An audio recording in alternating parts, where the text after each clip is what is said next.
c'est l'une des choses qui a fait que j'ai autant avancé. Quand je me suis mis avec ma copine, pratiquement tous mes potes, je donnais plus aucune nouvelle. La meilleure manière de changer quelqu'un, au final, c'est juste ce truc de cheat days.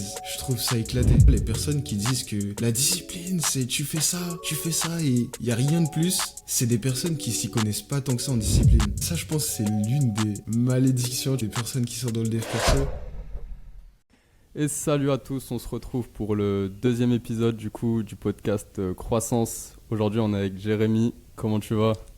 Ça va bien et toi? Ouais, super hein. Je suis tombé sur ta chaîne là il y a quelques semaines et franchement je trouvais que c'était vraiment pas mal ce que tu faisais. Genre c'était Merci. grave plaisant de t'écouter, je pense que t'as beaucoup de potentiel et je comprends en tout cas pourquoi tu connais une bonne croissance comme ça, même si tu m'as dit que ça faisait pas longtemps que t'avais commencé. Mais du coup, voilà, je vais te laisser un peu te présenter. Ouais, ok. Dis-moi un petit peu. Du coup, je m'appelle Jérémy. J'ai bientôt 18 ans. J'ai commencé le dev perso. Enfin, j'ai commencé de base le dev perso par rapport au fait que mon ex m'avait quitté. Et du coup, comme je le dis souvent dans mes vidéos, la solitude, etc. Au bout d'un moment, j'arrivais plus trop à supporter et j'ai décidé de me lancer comme ça. J'ai commencé à faire des petites recherches et là, je me suis lancé petit à petit. Au bout d'un moment, j'ai redécouvert YouTube dans le sens où lancer une chaîne YouTube, créer une communauté, etc., inspirer des gens.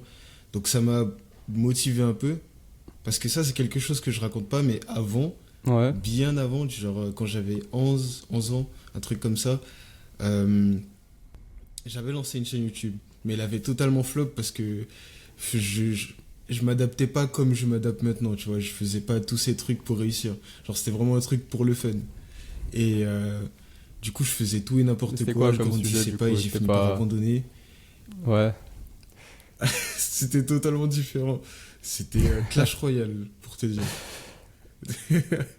Ce jeu Ah, de ok. Supercell, là. Et du coup, je faisais tout le temps des vidéos dessus. Je passe par là, moi, à l'époque. Ça flop. Moi, à l'époque, tu vois, c'était Minecraft.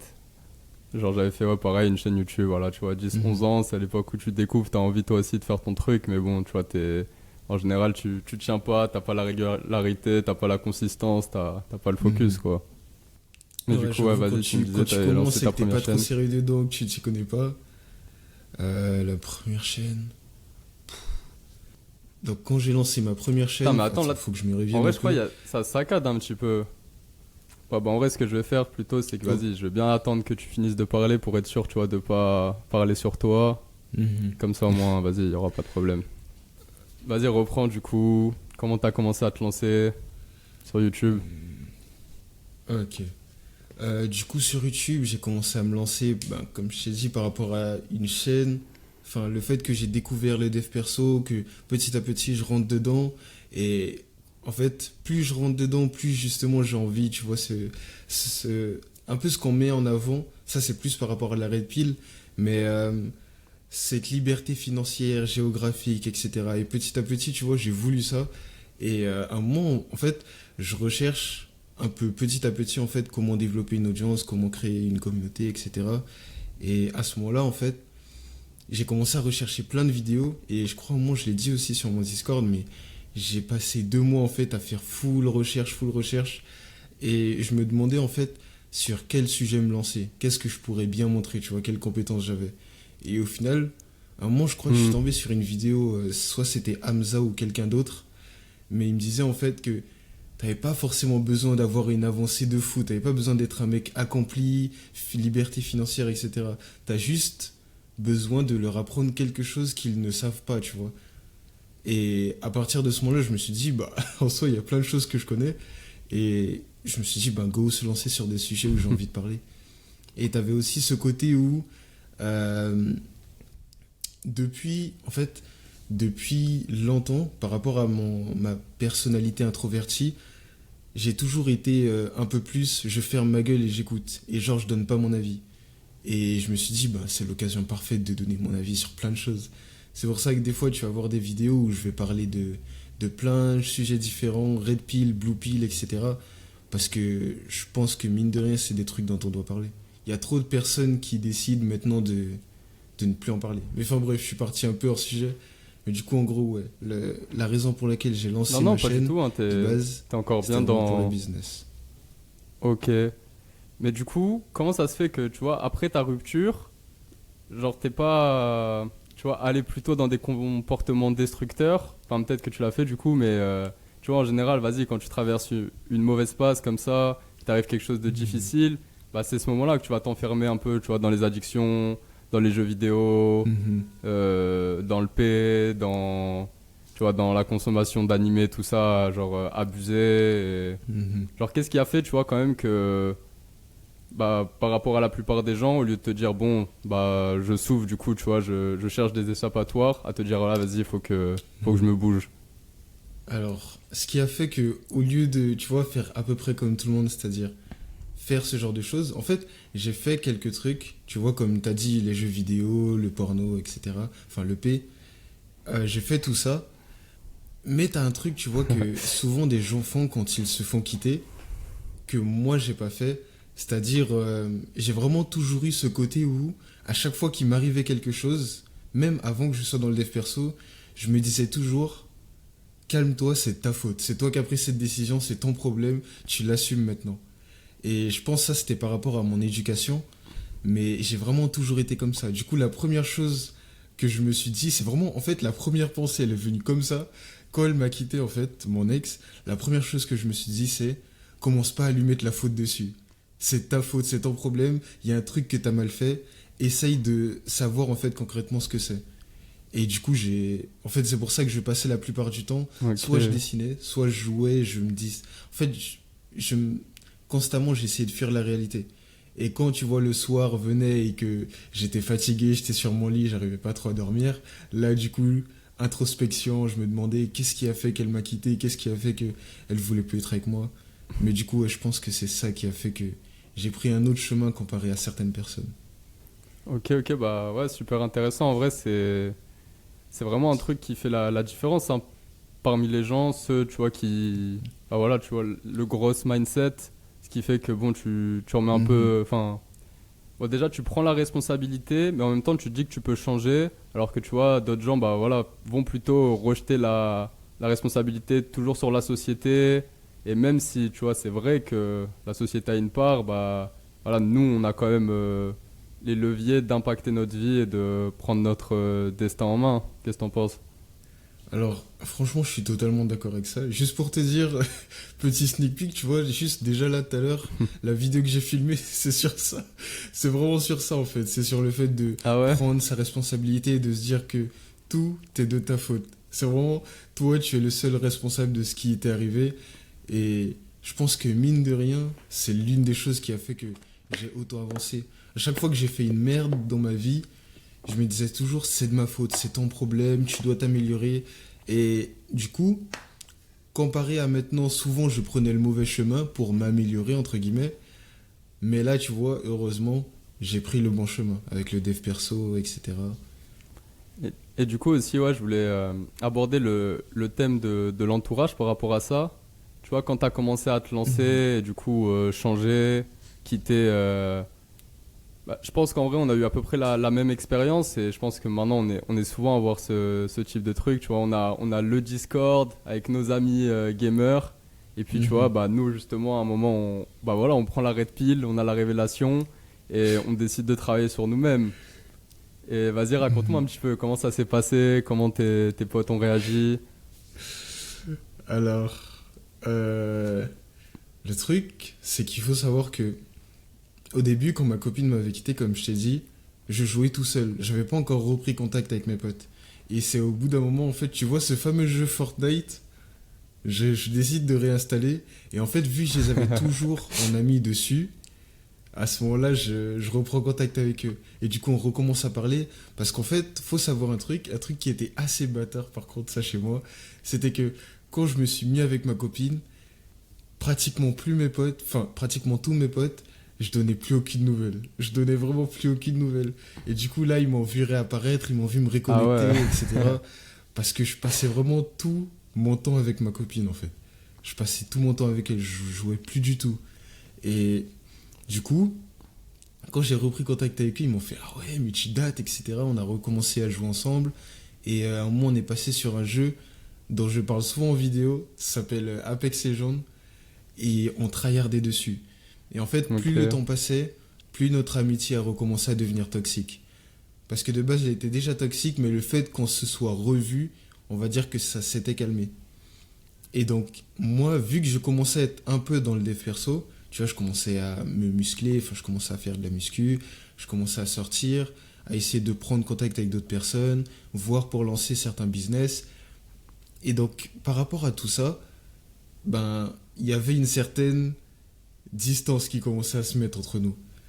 Et du coup, à ce moment-là, ben, au début, ça passait. Mhm. Je jouais toujours un peu avec eux.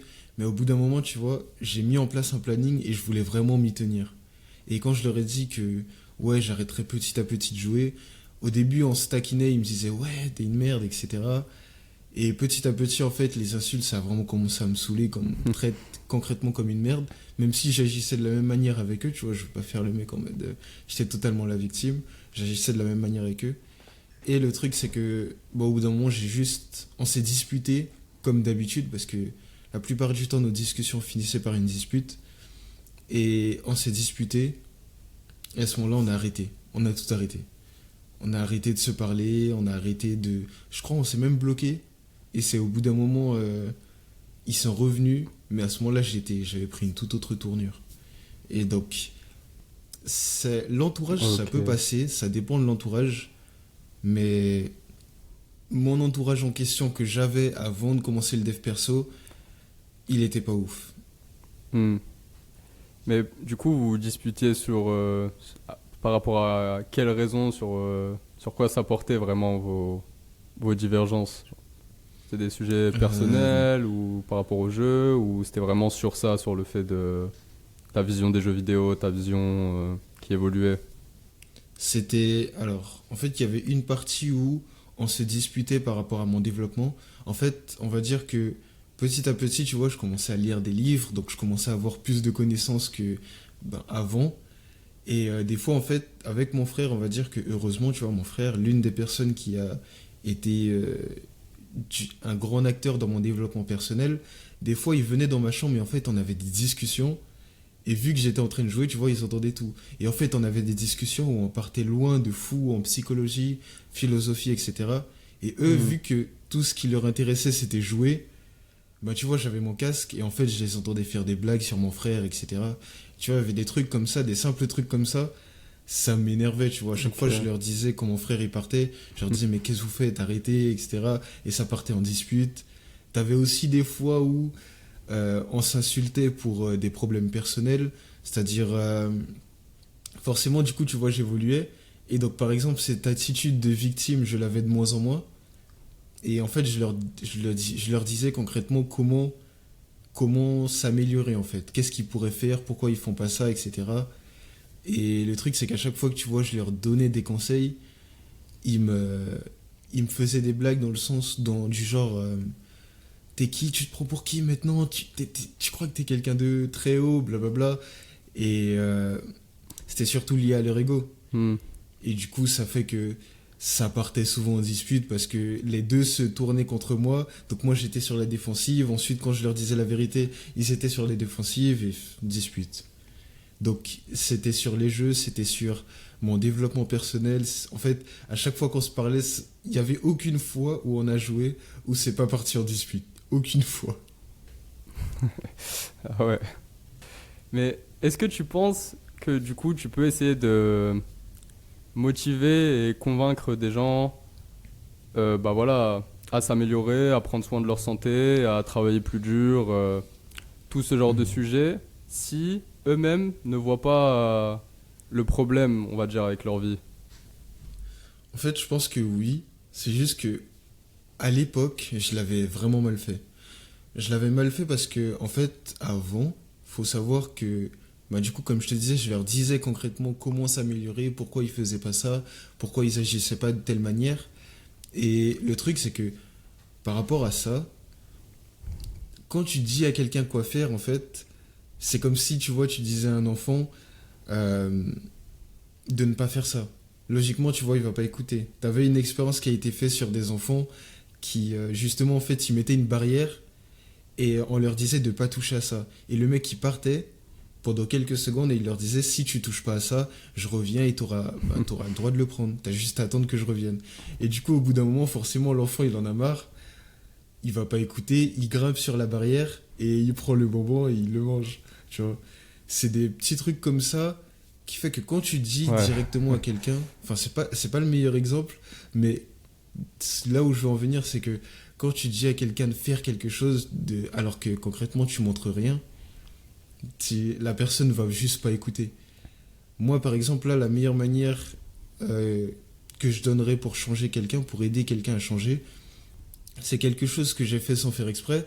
C'est-à-dire que l'un de mes potes ici, dans ma ville, au début on n'était pas trop en contact et au bout d'un moment on a repris contact. Et en fait il a vu à quel point le développement personnel m'avait changé physiquement, philosophiquement, parce que du coup en philosophie j'avais plus de connaissances, et même en termes de business. Il voyait toute l'ambition que j'avais. À chaque fois qu'il venait chez moi, je lui parlais de mes projets, ce que j'allais lancer, quel était mon programme. Et petit à petit, il a commencé à m'en parler de plus en plus. Et là, maintenant, il est à fond dedans, tu vois. En ce moment, il tente un compte business TikTok. Ok. Pendant toutes les vacances chez moi, il est venu pour bosser. On a bossé ensemble. Il a taffé sur... Enfin, tu vois mes chartes? C'est lui qui s'en occupait. Et Ouais, donc, ouais. c'est plutôt propre, en fait. Il a Ah, trop vraiment fait cool. une croissance de fou. Ouais. Et donc, je pense que la meilleure manière de changer quelqu'un, au final, c'est juste de lui montrer le résultat sur toi.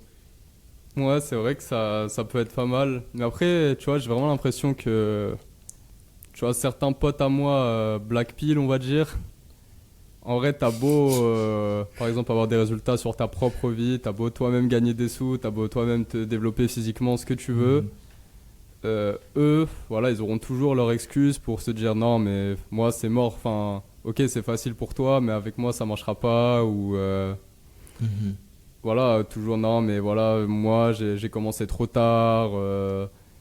Ou d'autres excuses, quoi, tu vois ce que je veux dire? Est-ce que tu penses que même ces personnes-là, c'est possible ou faut quand même que voilà, ils montrent de la bonne volonté? Je pense qu'il y a quand même une bonne volonté à avoir. Parce que, tu vois, comme tu m'avais parlé de tes potes Black Pill, Hmm. mon pote en question, il a justement un côté très Black Pill aussi.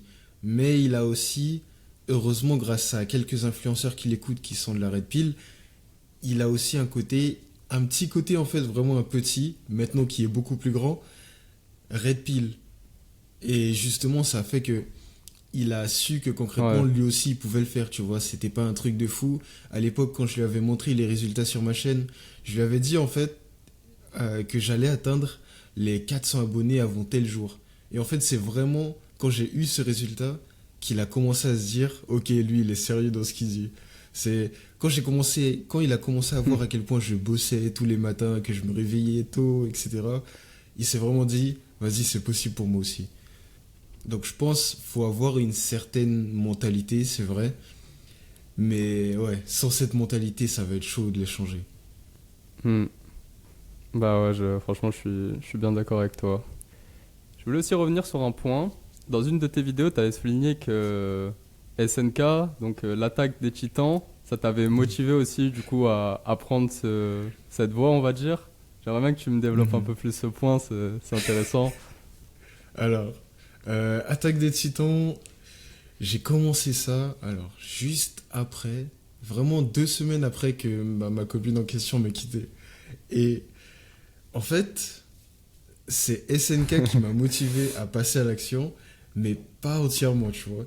Dans le sens où SNK m'a motivé de fou, c'est-à-dire, comme je dis à chaque fois, le fait qu'à chaque épisode, je vois le mec, juste déjà premier épisode, en fait, quand sa mère enfin, s'était fait bouffer, il a, il a eu cette réaction, il était en train de pleurer, et en fait, il a eu ce regard de haine, tu vois, il avait quand même la haine que bah, sa mère se soit fait bouffer, et tu vois, j'ai bien aimé cette phrase. Ouais. Il avait dit, donc on devrait tout regarder sans avoir aucune possibilité de ne rien faire. Et après, il s'était donné la réponse tout seul. Il avait dit, je refuse. Il s'est levé. Et à partir de ce moment-là, tu vois, il a donné son objectif. C'était de tuer tous les titans. Et juste déjà le fait de voir, tu vois, bah, concrètement, n'importe qui à sa place serait traumatisé. Juste le fait de le voir lui se lever, malgré tous les adultes, tu vois. C'est le plus petit qui pourtant a eu cette conviction de fou. Ouais. Alors que ça aurait plus été quelqu'un d'adulte, quelqu'un de rationnel, quelqu'un qui aurait pu être un peu plus réaliste. Mais pourtant, c'est le tout petit, le plus petit, qui a eu cette conviction et pendant toute l'animé, pendant tout l'animé, il a fait que se battre pour réaliser en fait ce rêve. C'est-à-dire pouvoir être libre, pouvoir avoir la force de protéger ses amis, de protéger ses proches. Et voir tout ça en fait, en même temps j'avais aussi mon frère qui me mettait un peu plus dans le développement personnel. Ça j'en ai pas beaucoup parlé mais il a joué une majeure partie dans mon développement personnel.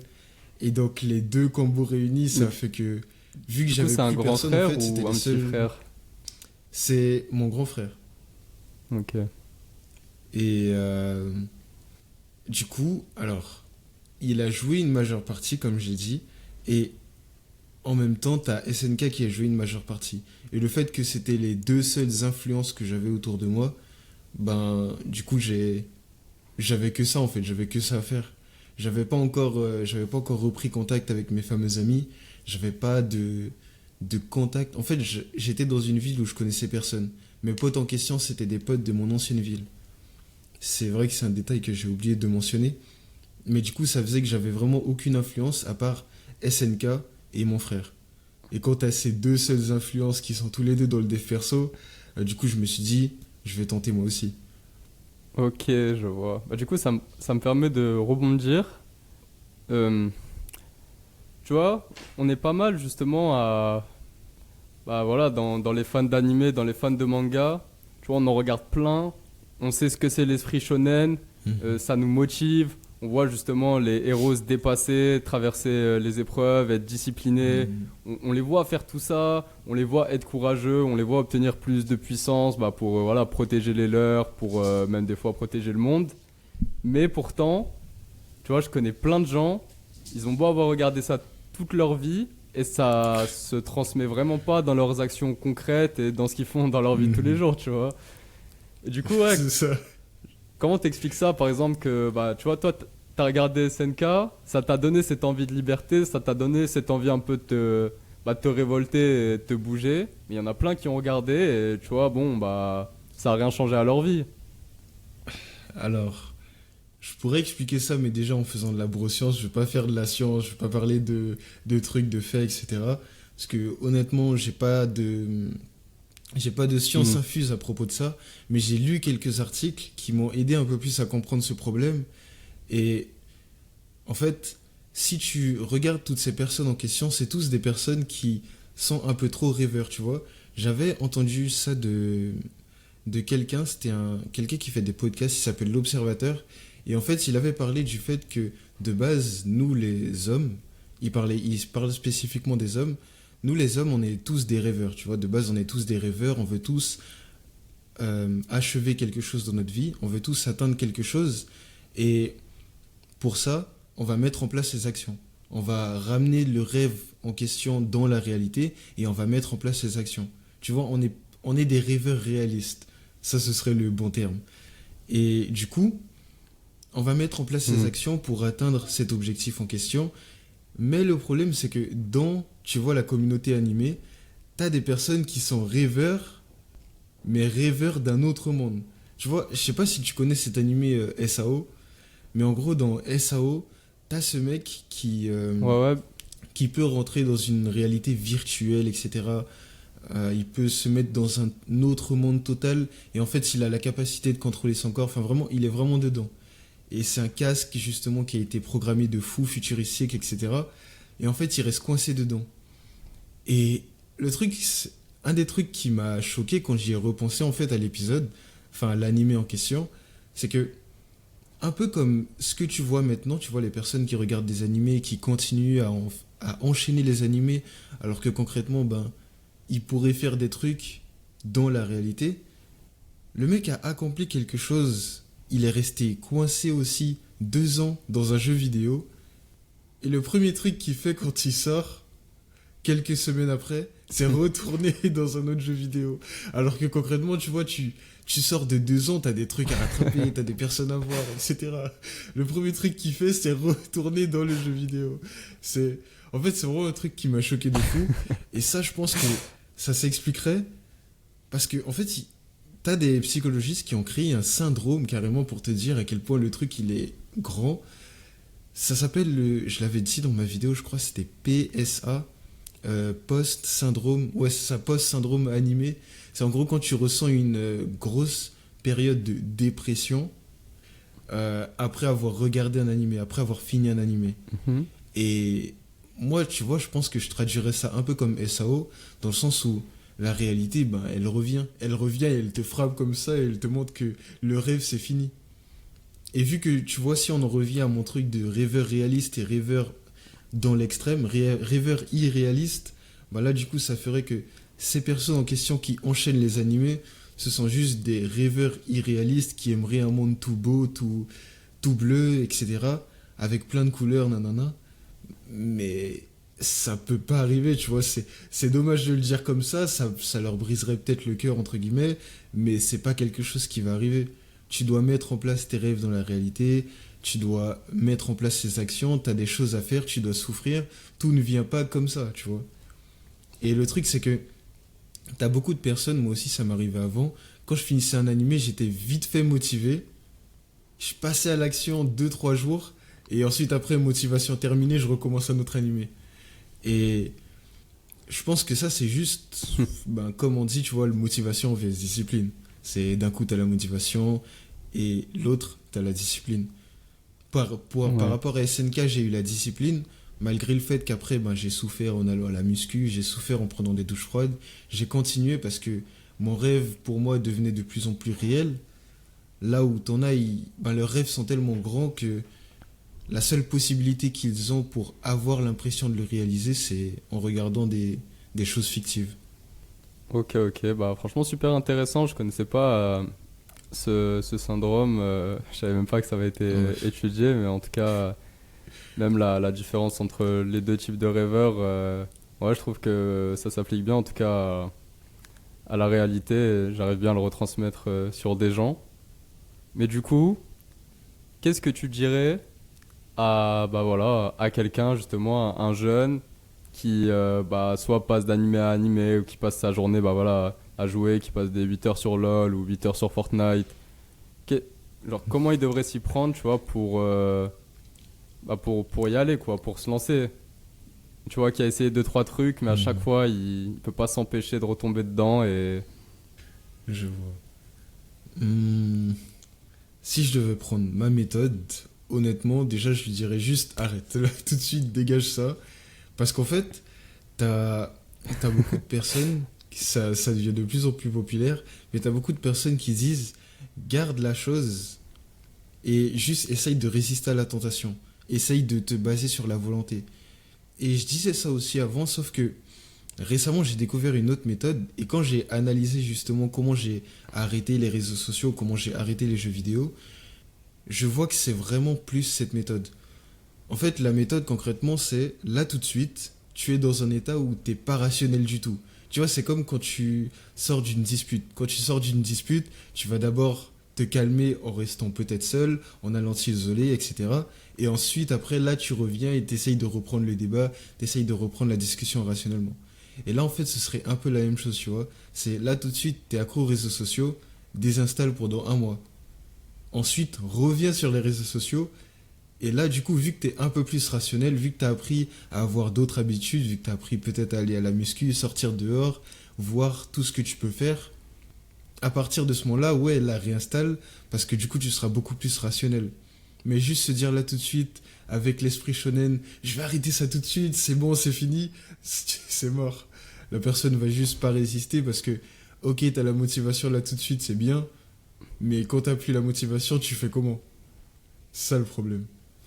Et donc, la Hmm. méthode que je conseillerais, c'est désinstalle, éloigne-toi, fais de nouvelles choses, teste de nouvelles choses, parce que t'as quelqu'un récemment, justement, sur mon Discord qui me disait ouais, j'essaye d'arrêter cette addiction, mais justement, là, je sais pas quoi faire en attendant. Mais c'est justement ça le truc, c'est que si t'essayes d'arrêter quelque chose alors que, ben, en attendant, tu fais rien, et tu restes juste comme ça couché sur ton lit, forcément que ça va revenir.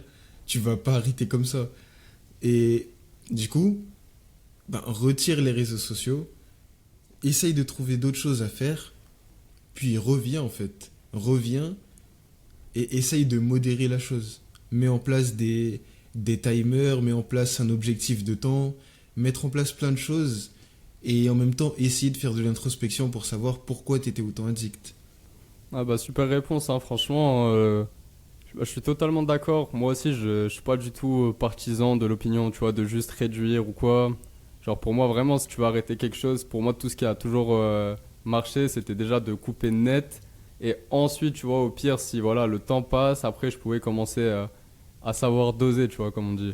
Mhm. Mais le truc aussi vraiment fondamental, comme tu le rappelles, c'est de faire autre chose. En attendant, faut se donner de nouveaux objectifs, faut occuper son temps autrement que tout le temps libre que tu gagnes à justement arrêter ces mauvaises habitudes. Si tu trouves rien à faire, bah voilà, ça va être beaucoup plus difficile de les éviter et tu vas forcément retomber dedans. Mhm. Totalement d'accord et je pense, j'ajouterais même une chose, c'est que, en fait, pour aider un peu plus à comprendre pourquoi il faudrait pas juste arrêter ou juste essayer de ralentir, c'était Hamza, tu vois, qui avait donné cet exemple, mais il avait dit que justement là, tu vois, c'était comme si bah, la personne concrètement sur les réseaux sociaux, elle était un alcoolique, tu vois. L'alcoolique, s'il a tout de suite, s'il essaye d'arrêter, il dégage toutes ses bouteilles. Ok, c'est bien, quand il sera chez lui, il aura aucune tentation parce qu'il aura aucune bouteille, mais s'il va dehors et qu'il va par exemple faire ses courses, et que là tout de suite il voit la bouteille, je sais pas moi, par exemple pour promotion, il va se dire ah c'est vrai pourquoi pas, ça fait un petit moment quand même, Hmm. c'est vrai que j'ai pas bu, ça mérite une petite récompense, et du coup directement il va reprendre. Et la même chose pour l'autre cas opposé, tu vois. L'autre cas opposé, t'as l'alcoolique en question, il va essayer de réduire, il va garder le truc en face de lui, il va le fixer comme ça avec de gros yeux, et au final en fait, il va juste ne pas résister en fait. Il va essayer de ne pas résister, il va se dire faut que je résiste, mais à partir du moment où il sera un peu joyeux, tu vois, il sera un peu content, directement il va se dire ah, c'est vrai, pourquoi pas. Ça fait rien dans tous les cas, c'est juste un petit verre, etc. Il va en fait relativiser la chose, tu vois, rationaliser la chose. C'est un truc qu'on fait souvent, j'ai appris ça dans un livre de psychologie, c'est que souvent quand on est dans une émotion positive, on va avoir tendance à rationaliser un peu tout. Tu vois, même les choses qu'on ne devrait pas faire de base, je sais pas si ça t'est déjà arrivé, mais imaginons que tu te dises aujourd'hui je joue pas, tu vas avoir une bonne journée, tu t'auras été productif, tu auras fait des tâches pour avancer dans ton objectif, et là tout de suite tu vas voir le jeu, tu vas te dire c'est vrai que j'ai quand même bien bossé aujourd'hui. Du coup, tu vas aller sur le jeu vidéo, tu vas te dire c'est pas grave, j'ai quand Ouais. même été productif et tu vas briser ton habitude. Et en fait, c'est un truc que j'avais vu. Quand on est vers une émotion négative, en fait, on va beaucoup plus avoir tendance à être strict et à se dire non, non, non, je mérite pas ça. Et au contraire, quand tu seras dans une émotion plus positive, t'auras plus tendance à te dire pourquoi pas, tu vois, j'ai quand même bien mérité, etc. Et du coup, tu vas le prendre. C'est pour ça, par exemple, ce truc de cheat days, je trouve ça éclaté. Parce qu'en fait, le cheat days, concrètement, c'est Hmm. t'as fait tous ces efforts, et donc du coup, t'es fier de toi, entre guillemets, et pour récompenser ta fierté, tu vas manger de la merde, tu vas aller bouffer de la merde, tu vas programmer un jour spécifique. Et en fait, il y avait un truc, ça c'est un autre truc comme ça, il avait dit, c'était que le mieux à faire concrètement, ce serait d'avoir des cheat meals quand tu es avec des amis dehors, tu vois, ils te proposent un truc comme ça et bah, t'avais pas forcément prévu ça, ils te le proposent, t'es dehors avec eux, tu vas pas dire non, je vais me faire à manger, etc. pour faire le mec en mode pro dev perso, tu vas juste te dire bah ok. Alors que, tu vois, quand tu programmes un cheat meal, t'as toute la semaine qui passe et à chaque fois, plus le jour se rapproche, plus tu te dis bientôt le jour du tacos, bientôt le jour du. etc. Un peu comme le nofap, tu vois. Ce délire où tu vas arrêter un mois et puis tu te dis dans Hmm. tous les cas c'est pas grave, il me reste que 3 semaines, 2 semaines, une semaine et voilà. Ouais, bah exactement, mais je suis totalement d'accord. En vrai, pour moi, le mieux, c'est déjà de voir les choses sur le long terme et d'essayer d'arrêter tout court ou de pas faire des choses trop extrêmes que tu sais que tu vas pas tenir que voilà, à la moindre émotion, du coup, tu vas lâcher simplement. Mais aussi, là où je trouve que ça va aussi dans l'autre sens, quand il t'arrive des choses négatives, tu rationalises aussi pas mal le fait que tu mérites justement de te récompenser ou enfin voilà, de te réconforter. Par exemple, Mhm. ouais, mais j'ai eu ça, j'ai vraiment pas de chance, donc je m'autorise quelque chose. Ou tu trouves que ça arrive Mhm. plus quand t'es dans une émotion positive? En fait, ça peut aussi arriver dans une émotion négative, vu que on a ce côté plus rationnel, d'une certaine manière. Oui, c'est ça. On a ce côté plus rationnel quand on est dans une émotion négative. Et du coup, en fait, on va chercher tout un tas de raisons, tu vois, pour lesquelles justement, bah, comme tu l'as dit, on mérite. Du genre, comme je t'ai dit, on fonctionne un peu avec le mérite. C'est pour ça que, par exemple, quelqu'un qui va bouffer tous les jours alors qu'il mérite pas, se sentira comme de la merde après. Et donc, tu vois, quand on sera justement dans cette émotion négative, par exemple, on sera énervé parce que, je sais pas moi, imaginons, ben, mon frère, il m'a mal parlé, il m'a traité comme une merde, etc. Je vais rentrer et justement, je vais me dire, mais c'est vrai que j'ai subi ça. Et c'est là où justement la victimisation, elle vient. Tu vois, cette personne qui va se dire, j'ai subi ça, j'ai subi telle chose, d'une certaine manière, elle verra ça comme une force. C'est un peu comme je disais chez les woke. Les woke, justement, maintenant, ils amènent leur victimisation comme une force. Dans le sens où j'ai subi ça pendant telle année, telle année, telle année, Mhm. donc maintenant je mérite d'avoir ce genre de choses. Parce que j'ai subi, je suis restée forte, j'ai pas abandonné. Et c'est dans ce genre de choses, en fait, qu'on trouve un certain mérite, entre guillemets. Alors que réalistiquement, tu vois, il n'y a pas trop de mérite.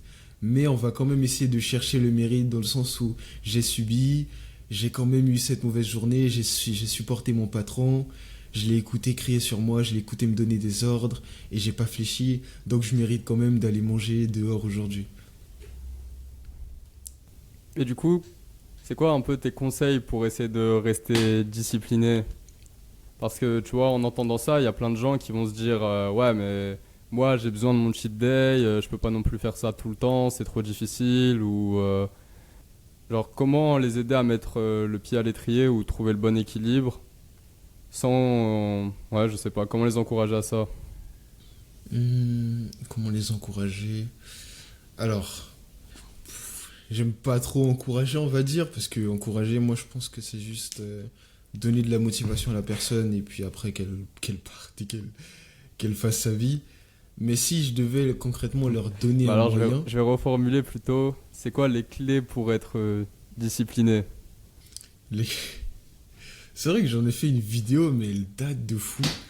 Euh, pour moi, les clés pour avoir une discipline vraiment carrée déjà, le premier truc qu'il faut absolument, c'est avoir un objectif, tu vois. Ça, c'est quelque chose que plein de gens nient, tu vois.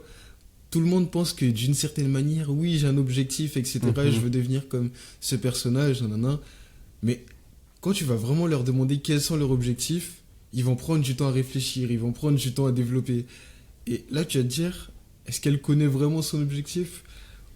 Et je pense que bah, la base d'une discipline, c'est toujours d'avoir un objectif. Je pourrais pas dire que je pourrais donner la méthode parfaite pour avoir une discipline parfaite, parce que honnêtement, même moi, tu vois, il y a des jours où je suis pas discipliné de fou. Il y a des jours où, sans faire exprès, je suis un peu distrait, je finis pas mon taf à temps, etc. Je fais le double de mon taf le lendemain. Donc je pourrais pas dire que je peux donner une méthode pour avoir une discipline parfaite.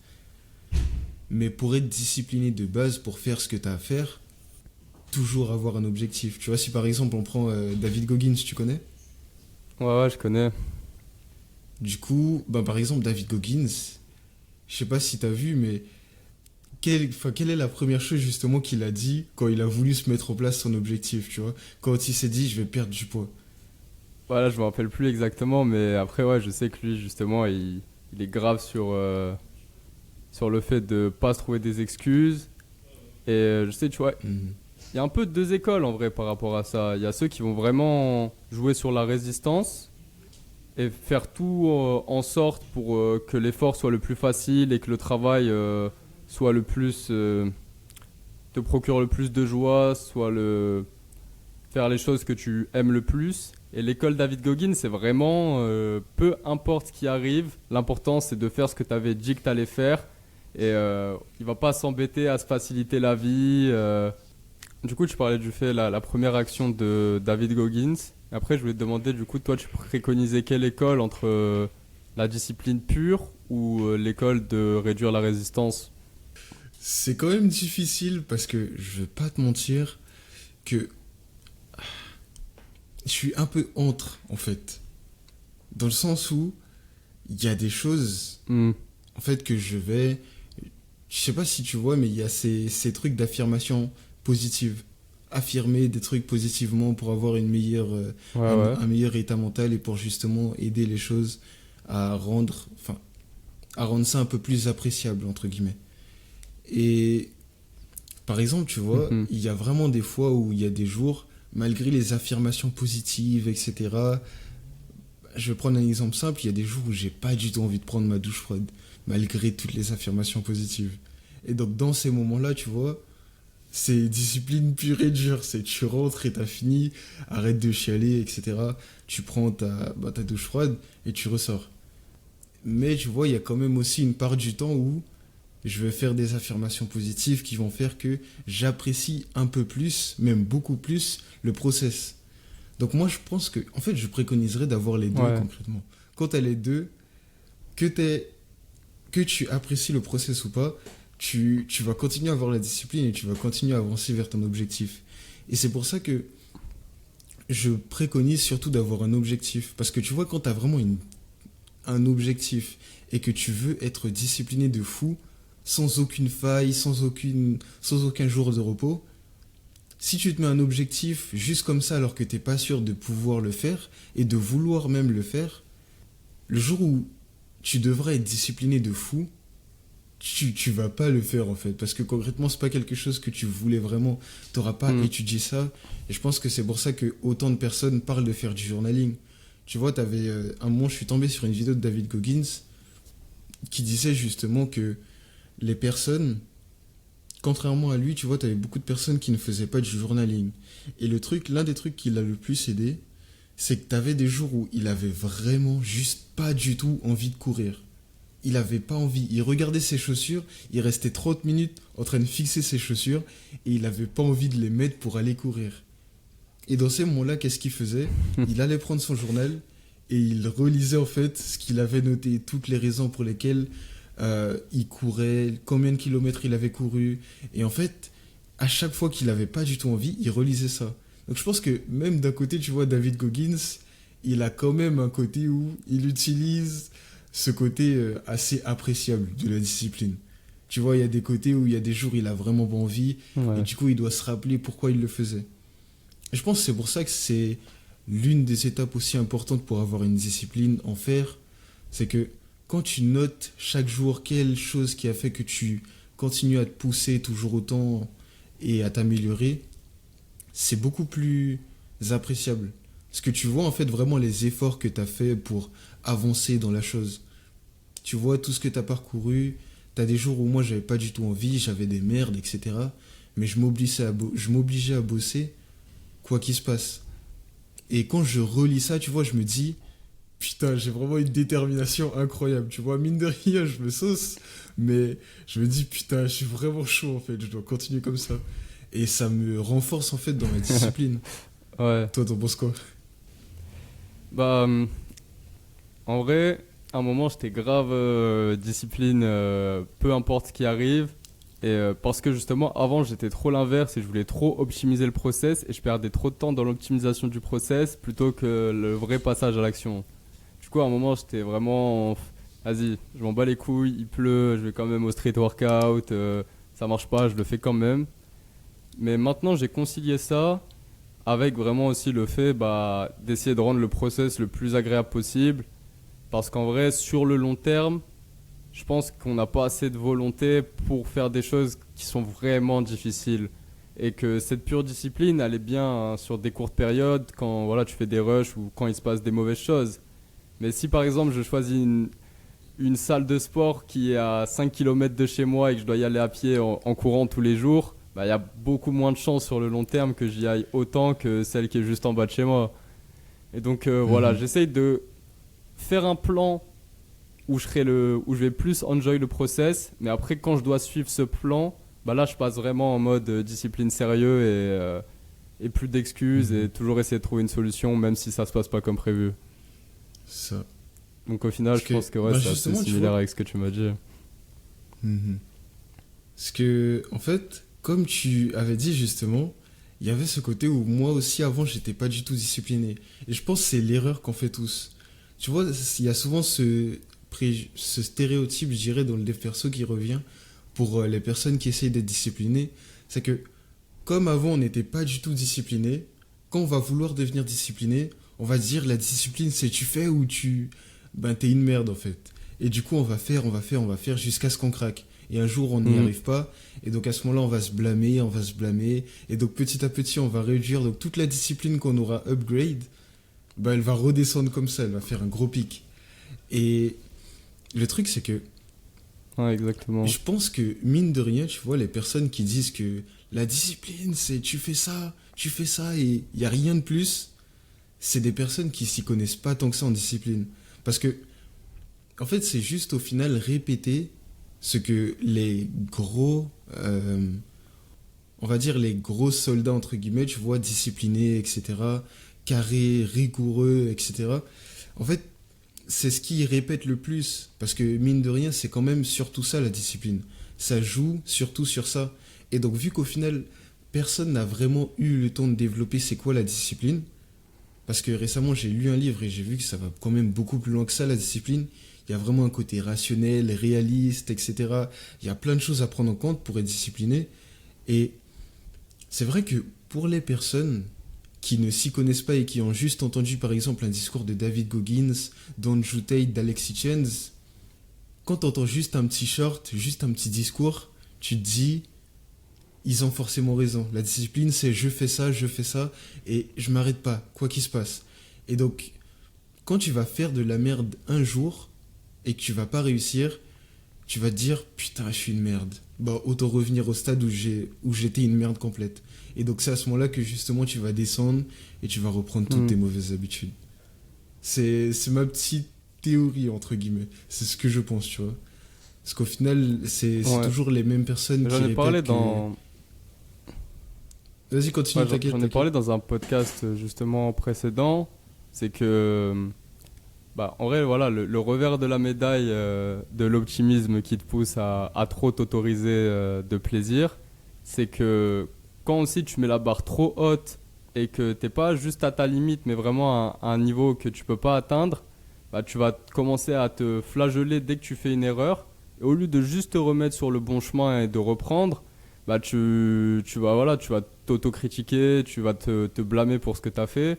Et à partir de là, tu te dis, bon, bah tu vas perdre espoir et te dire que ça sert plus à rien et reprendre exactement tout ce que tu faisais et qui t'avait rendu aussi mal. Je suis totalement d'accord avec toi. Et justement, en fait, j'aimerais ajouter un truc par rapport à ça. C'est que tout ce que tu dis, en fait, c'est vraiment réel.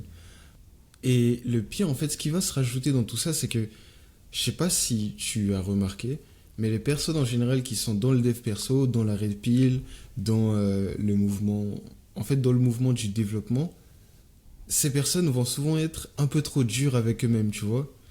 On va dire que dans tes débuts, forcément, vu que tu es une merde, entre guillemets, tu vas faire plein d'actions qui vont faire que tu vas t'améliorer à 90%, tu vois. 50%, tu vas avoir une amélioration fulgurante.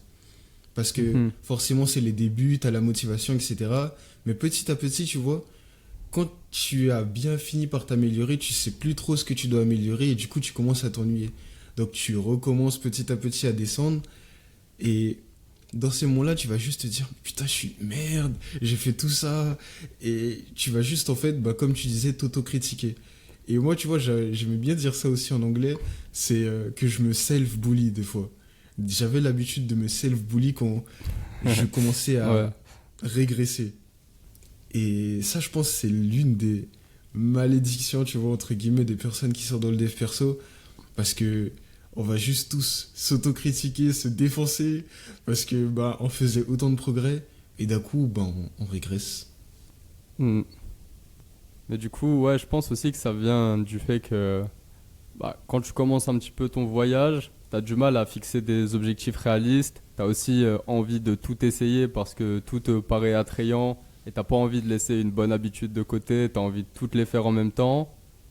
Mais du coup, la question que je te poserais, c'est voilà, quelqu'un qui veut se lancer, si tu lui conseillerais une seule chose, genre une seule habitude, une seule routine, un truc à faire, et qui vraiment, je sais pas, soit pour toi qui a eu le plus d'impact ou juste que tu conseillerais à quelqu'un en général. C'est vrai qu'il y a beaucoup d'habitudes que je fais qui pourraient vraiment être utiles. La plus utile,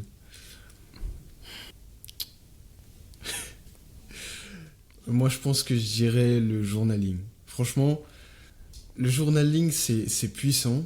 T'as vraiment ça de personnes qui le font, t'as ça de personnes, mais pour les personnes qui le font, en fait te connaître, savoir concrètement quels sont tes points forts, tes faiblesses, tes pensées générales, tes pensées journalières qui reviennent souvent et tes pensées, on va dire, périodiques, c'est vraiment puissant dans le sens où c'était Far From Week qui avait dit ça, mais t'auras toujours des temps où tu vas douter. T'auras toujours des temps où tu sauras plus vraiment si tu devrais continuer ça, pourquoi tu voulais le faire. Tu vois, moi par exemple, t'as eu des moments où sur YouTube, ben, quand j'ai atteint les 1000 abonnés, ça c'est un truc que je disais souvent, mais le mois dernier, tu vois, concrètement, j'aurais pu continuer dans ma lancée et là tout de suite, ben, ça se trouve, j'aurais été au 2000, 2000 et quelques.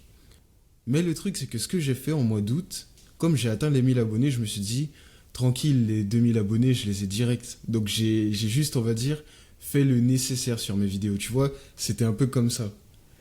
Et du coup, ça fait que ben, là, actuellement, au lieu Mhm. d'être à 2000, comme je l'avais dit, je suis à 1600. Parce que j'ai décidé de prendre la chose comme acquise. Alors que, tu vois, enfin, du coup, j'en viens plus à la finalité, c'est que après ça, tu vois, je me suis dit, putain, je suis vraiment une merde, etc. J'ai commencé à remettre en question mon projet, j'ai commencé à remettre en question ma chaîne, parce que j'ai vu des niches qui fonctionnaient beaucoup plus que ça. Et quand j'ai vu ces niches, je me suis dit, c'est vrai que je pourrais me lancer dedans pour l'argent, tu vois, pour me faire quand même un peu d'argent, et faire ça en plus de la chaîne que j'ai actuellement. Mais tu vois, je me suis dit, en relisant mon journal, concrètement, pourquoi j'avais commencé et qu'est-ce que je cherchais à faire, je me suis dit non, tu vas pas t'écarter, tu vas rester sur ce chemin, tu vas faire la même chose. Parce que quand j'avais vu en fait toutes les choses que j'avais fait, toutes les vidéos que j'avais matées, tout le networking que je m'étais fait grâce à ça, toutes les personnes que j'ai pu rencontrer, parce que même tu as des abonnés en fait que j'ai euh, pu rencontrer et ils m'ont appris des choses, je leur ai appris des choses, et t'en as avec qui on se parle quotidiennement, et ça tu vois c'est un truc de fou. Souvent, je parle des fois aux gens et je leur dis en fait, je suis reconnaissant de ça, pour ça de fou. Et j'ai vraiment envie de construire tout un empire dedans. Et dans ces moments Mhm. où justement ben, j'ai douté, le journaling, tout ce que j'ai fait, tout ce que j'ai noté chaque jour, tous les obstacles que j'ai passés, relire tout ça, ça m'a reboosté comme ça en fait. Et même si en soi j'ai subi un échec pour le mois d'août, avoir fait du journaling, relire tout ce que j'avais accompli, je me suis dit, tu peux pas abandonner là, tu vas continuer, tu vas continuer, tu vas continuer à avancer, et bah les couilles si ça échoue. Et du coup, bah là, j'en suis là où j'en suis. Et ça, tu vois, je Du pense que coup, ça, c'est c'est le super pouvoir du intéressant, journaling, mais mine de rien. c'est quoi qui est écrit dans ton journal et qui te remotive et ton pourquoi en fait? Pourquoi cette niche? Pourquoi cette chaîne? Pourquoi ces sujets-là? Et qu'est-ce que du coup t'as écrit qui fait que t'as pas dévié? Parce que c'est facile en vrai. Sur Internet, on voit tellement de choses et tellement de gens réussir. Et on a toujours l'impression que l'herbe est plus verte ailleurs et que c'est à cause de notre niche que notre succès va pas assez vite. C'est parce qu'on n'a pas choisi les bons thèmes, parce qu'on n'a pas le bon format, parce qu'on n'est pas sur la bonne plateforme. Donc du coup, comment t'as fait pour réussir à rester focus et pas changer d'avis? Alors, pour rester focus, comme j'ai dit, c'est grâce au journaling. Et si je devais te dire concrètement ce qui est écrit dedans, il y a des trucs, tu vois, c'est quand même personnel. C'est par rapport à mon passé, je veux atteindre certaines choses, je veux libérer, entre guillemets, certaines personnes. Mais le truc, tu vois, c'est il y a quand même certains trucs du genre, T'as des journées où je me sentais pas du tout avec l'envie de travailler, j'avais pas du tout la motivation, j'avais juste envie de rester dans mon lit en fait et de ne rien faire pour le reste de la journée. Et dans ces moments-là, en fait, justement, quand tu vois, j'avais ces petites pensées-là, j'écrivais. J'écrivais justement pourquoi j'avais pas envie, qu'est-ce qui faisait que ça. Enfin, qu'est-ce qui faisait que ça m'arrivait, tu vois. Je me disais justement, le jour où. Attends, si je devais me rappeler de quelque chose. hmm, T'as un jour où, en fait, ben, par exemple, je me suis disputé avec un ami. Et ce jour-là, j'avais pas du tout envie de taffer. J'avais vraiment pas envie de taffer. J'avais plus envie de réfléchir à qu'est-ce qui a causé la dispute, qu'est-ce qui a fait que on a eu ce désagrément. Et dans ce moment-là, je me suis dit, t'as tout le reste de la journée pour y penser. J'ai commencé à écrire qu'est-ce qui faisait que j'y pensais, qu'est-ce qui faisait que cet ami était aussi important, qu'est-ce que j'avais vécu avec lui, etc. Pourquoi il était aussi proche. Et directement, en fait, après ça, je suis retourné aller bosser. Malgré le fait que j'avais toujours pas envie, tu vois, j'avais encore des choses à écrire, mais je savais que j'avais quelque chose à faire. Et en fait, le fait juste d'écrire, par exemple, tu vois, j'ai quelque chose à faire, j'ai une mission à accomplir, ce genre de mindset-là, tu vois, c'est quelque chose qui me fait kiffer. Et revoir le fait, enfin, revoir les petites écritures comme ça, les petites phrases où je me disais, je dois faire ça, c'est ma mission, c'est mon devoir, ça ramène un peu cette fierté où je me dis, tu vois, je suis un soldat. C'est pour ça, par exemple, que sur mon Discord, j'ai renommé le truc soldat. Parce que pour moi, tu vois, ma vision du soldat, c'est vraiment le mec qui est carré, qui accomplit ses objectifs, qui va jusqu'au bout. Et donc, quand je revois ces petites phrases que je me suis notées avant, j'ai une mission à accomplir, je dois faire ça, je dois être discipliné, je dois être rigoureux, malgré la douleur, j'avance, ça me motive encore plus à avancer. Je me dis que je suis dans ce bon chemin pour devenir ce soldat dont je parle tant, tu vois, dont je rêve tant être. Ouais. Ok, bon bah super intéressant. Les gars, vous savez quoi faire maintenant? Faites du journaling. Bah, perso, j'en fais aussi et ouais, franchement, c'est vrai que c'est vraiment une bonne habitude pour être conscient de soi-même. Parce que souvent, on a des patterns récurrents et on s'en rend pas compte, mais il y a des cycles qui se mettent en place dans notre vie et on fait toujours les mêmes cycles d'action, mais sans pour autant s'en rendre compte. Et en fait, on se laisse contrôler par des choses extérieures. Et tu vois, écrire justement, ça m'a permis de me rendre compte de certaines choses qui revenaient en boucle, en boucle, en boucle, et de prendre les décisions justement pour changer ça. Mhm. Parce que, tu vois, par rapport à ce que tu viens de me dire, justement, c'est intéressant. Parce que Hamza, en fait, c'était un peu la raison aussi pour laquelle j'avais commencé le journaling. C'était que Hamza avait parlé du fait que quand tu commences le journaling, le but, il est simple, c'est d'écrire les pensées qui reviennent, en fait, qui te viennent en tête. Et du coup, moi, c'est ce que j'avais fait. Et la profondeur dans laquelle j'ai été, tu vois, quand j'ai écrit, genre, je suis vraiment allé dans un pourquoi je fais ça, qu'est-ce qui fait que ça provoque ça, quels sont les éléments extérieurs, et tout ce que j'ai appris en fait sur moi. Certaines personnes ne vont pas comprendre ce que je dis, mais peut-être que toi tu vas me comprendre. Tout ce que j'ai appris en fait sur moi en disant ça, c'était. En fait, j'ai juste l'impression d'avoir eu un mind blow, tu vois. J'ai eu l'impression d'être dans un tout autre univers. C'est.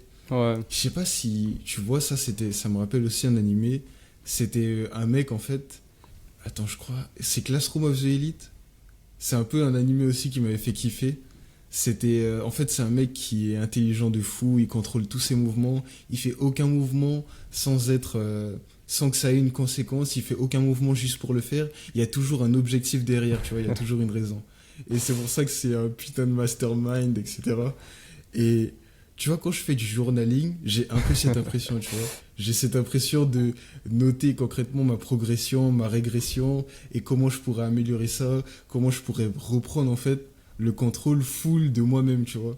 Pouvoir faire un pas et me dire je fais ce pas pour ça. Pas me dire genre ouais je fais un pas mais ah putain je sais pas pourquoi j'avance.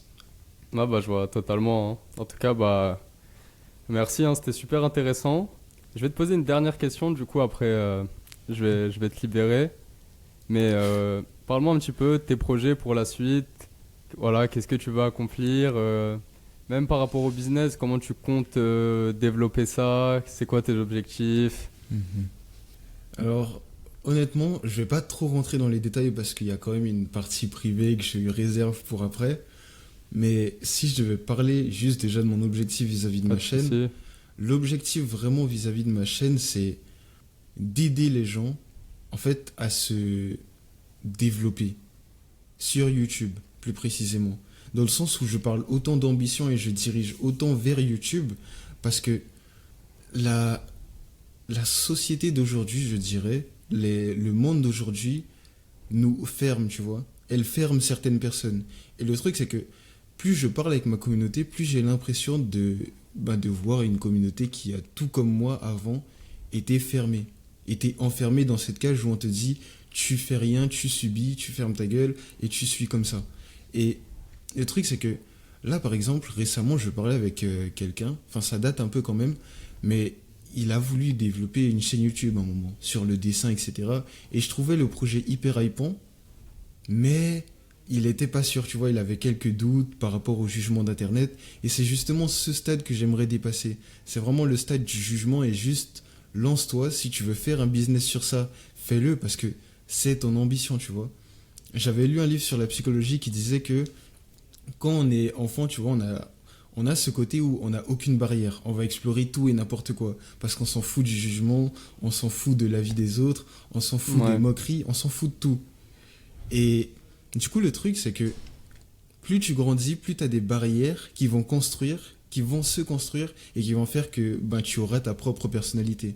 Selon tes expériences, tu vas développer certaines barrières. Tu vois, peut-être que tu vas pas trop aimer le contact, peut-être que tu vas pas trop aimer parler aux gens, ou au contraire, peut-être que tu vas kiffer parler aux gens. Et en fait, concrètement, petit à petit, plus tu grandis, plus tu as des barrières qui se développent. Et plus le temps passe, plus ces barrières se renforcent. Et il y a une barrière commune qu'on a tous, qui nous empêche d'être concrètement vraiment libres, c'est cette barrière justement du jugement des autres, de ce que les autres pensent de nous. Et justement, cette peur va empêcher certaines personnes d'aller lancer des projets qui pourraient être fous furieux, tu vois. Je sais pas si t'as vu, mais toutes les personnes qui ont réussi à développer un projet, tout ça parce qu'ils se sont dit, vas-y, tu sais quoi, fuck it, on s'en fout du jugement, on lance. Et maintenant qu'ils sont milliardaires, millionnaires, parce que concrètement, tu vois, on peut blâmer, allez, Andrew Tate autant qu'on veut, mais le mec a quand même réussi à faire une levée d'hommes, il a réussi à lever tellement d'hommes, et maintenant tellement d'hommes essayent de se développer parce qu'ils veulent devenir la meilleure version d'eux-mêmes. Et si ce seul mec avait eu peur du jugement des autres, peut-être qu'il y aurait eu un autre mec comme lui qui serait venu un peu plus tard, mais actuellement on n'en serait peut-être pas là, tu vois. Et donc au final, tout est vraiment dans le but. C'est Ma sûr, ouais. chaîne, le but final, c'est vraiment de créer une certaine liberté, d'amener les gens vers leur propre liberté. Que ce soit par rapport au jugement des autres, par rapport à leurs propres convictions, juste cet aspect vraiment de liberté. Ok, ok. Est-ce que tu as quelque chose d'autre à promouvoir en dehors de ta chaîne YouTube? Du coup, voilà, le lien sera dans la note de podcast et dans la description YouTube. Mais voilà, je te laisse promouvoir autre chose peut-être. Euh, la seule chose, l'autre chose que j'aurais à promouvoir, ce serait mon Discord, bien évidemment, parce que mon Discord, c'est là où justement il y a toutes les personnes qui sont vraiment investies. T'as des mecs qui se réveillent à 5h, 6h. T'en as qui se réveillent avant moi et qui vont dans le vocal Discord justement pour bosser déjà. Ils se mettent déjà en avance. Donc, si concrètement les gens, enfin, si vous cherchez en fait un groupe pour vous développer, mon Discord, franchement, c'est l'une des meilleures choses que je peux donner. On a de plus en plus de débats, t'en as qui font de la philosophie, des arts martiaux, t'as de tout. C'est vraiment incroyable en fait. Ok, ok. Bon bah super, et merci encore pour ton temps. Du coup, on va vous laisser là. On se retrouve au prochain épisode avec un nouvel invité. J'espère que ça vous a plu. N'hésitez pas à laisser des étoiles sur le podcast et des likes sur YouTube. Et ciao!